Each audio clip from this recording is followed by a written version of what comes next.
Avengers tuh apaan sih artinya? Itu kalimat saya pagi tadi ketika sarapan. Begini ayah, anak saya yang bungsu yang baru 12 tahun mencoba memberi jawaban versi dia. Dia melanjutkan, kalau ayah dizolimi lalu ayah melakukan tindakan balasan langsung, itu ayah melakukan revenge namanya. Ini dark justice ya ayah, ayah balas langsung sendiri. Kalau ayah nggak bisa balas, lalu aku yang membalas perilaku zolim orang ke ayah, itu aku namanya Avengers. Kalimat itu cukup menyentak saya.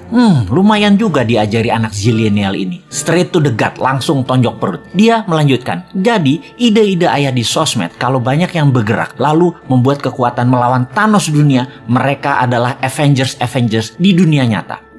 Asli ketonjok 2 kali ulu hati saya. Saya mantuk-mantuk berimajinasi sehingga berlanjut ke tindakan saya menginformasikan kepada sahabat semua. Jadi, melihat keadaan dunia saat ini yang dikuasai medical Thanos, harus kita menjadi Avengers terhadap kejahatan mereka. India misalnya punya obat non-Thanos yang mereka produksi sendiri. Hanya $40 atau 500.000 rupiahan selesai masalah positif COVID dari diri seseorang dengan tingkat kesuksesan 98%. Di sisi ekonomi, keadaan ekonomi dunia yang dikuasai Thanos ekonomi yang namanya dolar dan sistem pinjaman IMF, kita harus buat imbangannya dengan rupiah. Thanos lain kita juga harus punya solusinya, yaitu mengalahkan Thanos teknologi Tiongkok, Thanos produk Tiongkok, Thanos uang Tiongkok, SDM Tiongkok yang sering dilindungi pejabat, yang kalau diganggu sama warga Indonesia akan mati Indonesia itu dan tidak akan dibantu lagi Indonesia itu sama Tiongkok. Ini berbahaya buat Tiongkok karena negara Tiongkok adalah satu-satunya yang bisa menolong ekonomi, dan jangan bikin marah karena mereka jadi nggak bisa bantu nantinya. Pejabat segitu rendahnya ya ke NKRI-anmu, kok herannya masih berkuasa dia. Padahal rakyat nggak pilih dia loh, tapi dia bisa melakukan apa aja saat ini. Segitu kuatnya tanaman program mindset di masyarakat ya. Tapi bener deh,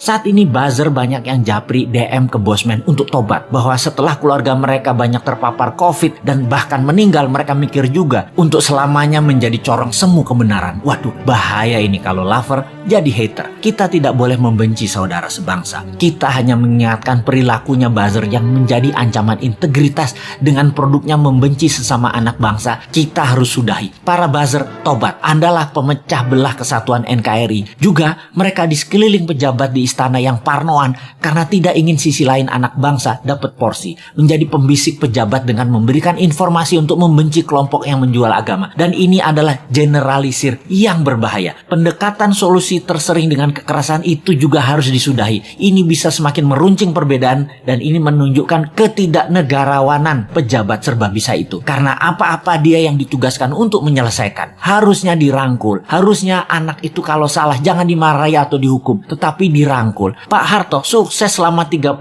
tahun itu tidak anti pemuda angkatan 6667, tidak anti angkatan 72, 73, 74. Semua dirangkulnya, bahkan dijadikan menterinya. Pak Harto lupa aja mengadopsi angkatan 96, 97, 98. Ambiar dia jadinya. Merangkul dan memberikan jabatan sesuai kompetensi membuat siapapun yang tadinya berbeda diberi kesempatan. Kalau berhasil, pejabatnya dapat nama. Kalau gagal, yang atas nggak dapat celah, tapi yang rusak adalah yang tidak kompeten tadi. Jadi nggak ada ruginya sebenarnya kalau pejabat sekarang cerdas bernegaranya. Kalau pejabatnya sempit atau memang tak berilmu luas, ya pasti goncang bernegaranya. Masih belum nyadar juga ya wahai para pejabat ini. Ubahlah segera, reshuffle kabinet dengan mengganti 50% orang baru yang new mind. 3 tahun ke depan cukup membuat negara ini keluar dari arah yang miring ke satu sisi. Dan ingat, ada 190 negara lain yang bisa kita kerjasamakan, bukan hanya Tiongkok saja. Bener deh, yang tidak kompeten dan tidak cocok dengan perang dunia ketiga ini jabatannya dilengserkan, ganti dengan 30 orang baru. Tapi ya sudahlah, jabatan ada batasnya kok. Kita kembali ke